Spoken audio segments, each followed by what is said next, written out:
So, want to know how I sold the HDB at 1.238 million, and that is the record price for the entire HDB in Serangoon. And also, I've sold 90 over HDBs at record price. Let me, the HDB guy, Toby, share with you. So these are 4 simple steps that I follow to sell units at record price.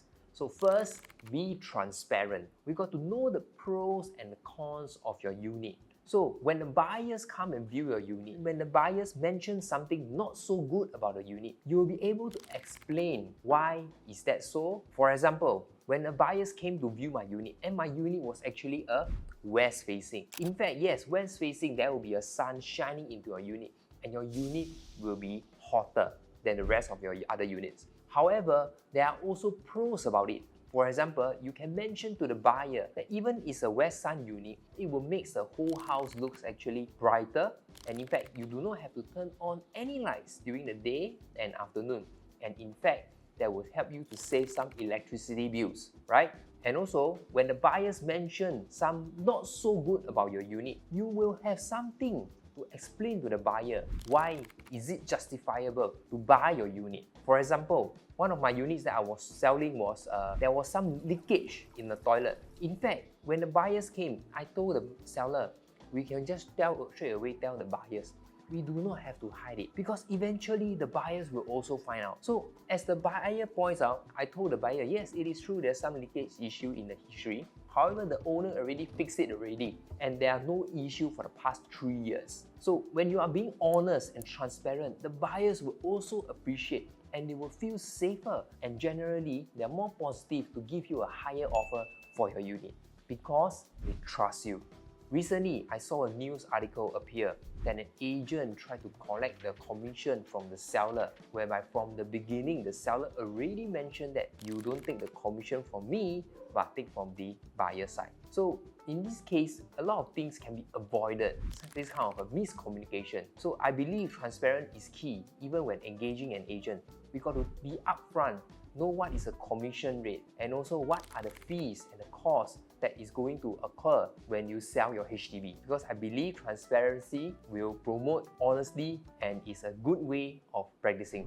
Number 2, it is a strategy called a group viewing strategy. So when I do viewing for my owners, I will purposely consolidate all the buyers to come on the same day, same time. Why?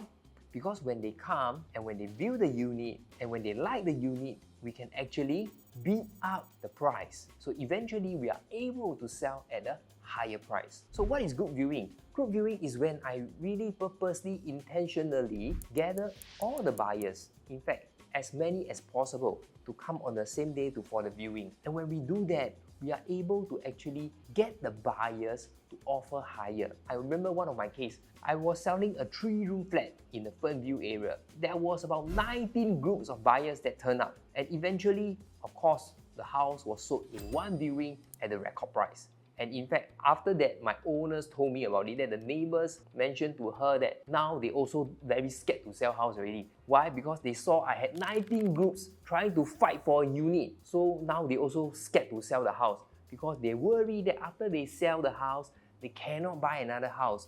So why do we do group viewing? Because number 1, actually it's good for the seller. When we do a group viewing, it is a one-time viewing. So my sellers do not have to clean up the place so many times and they get so tiring. So it's beneficial for my owners. And number 2, when actually all the buyers come to view together, it actually creates a competition.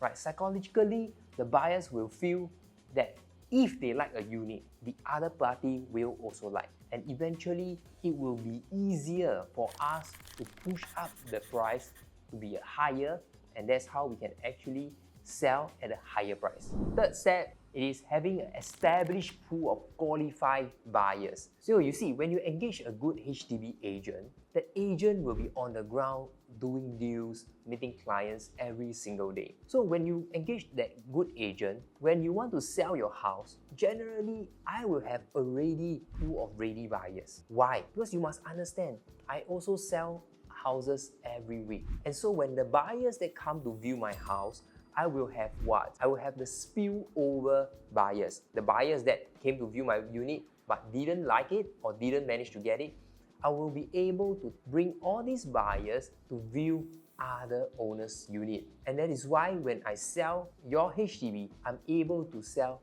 at a faster rate because I have a ready pool of buyers. Loan is ready, they are committed, and they are serious in buying your unit. For example, I was having a group viewing in one of the unit in Hougang. And when I hold that group viewing, 10 groups of buyers came to view my unit, and eventually I got it sold in one viewing. So the other 9 buyers, I was able to bring them to my next unit is also nearby, that was in Hougang. So from there, when sometimes they will ask me, hey Toby, how come you always got so many buyers? Actually, I told them it's simple, because I just sold one recently here, and when I'm able to sell it, I still have all the spillover buyers. I will bring them over to your unit. Because end of the day, you must understand, the buyers' criteria, is all the same. Because sometimes all they want is relatively the same. They want the high floor, corner, or some don't want the corridor. So all the while, the buyer's criteria is about the same, 80% of the time. So we are able to swing the buyers from one unit to the another. And that is why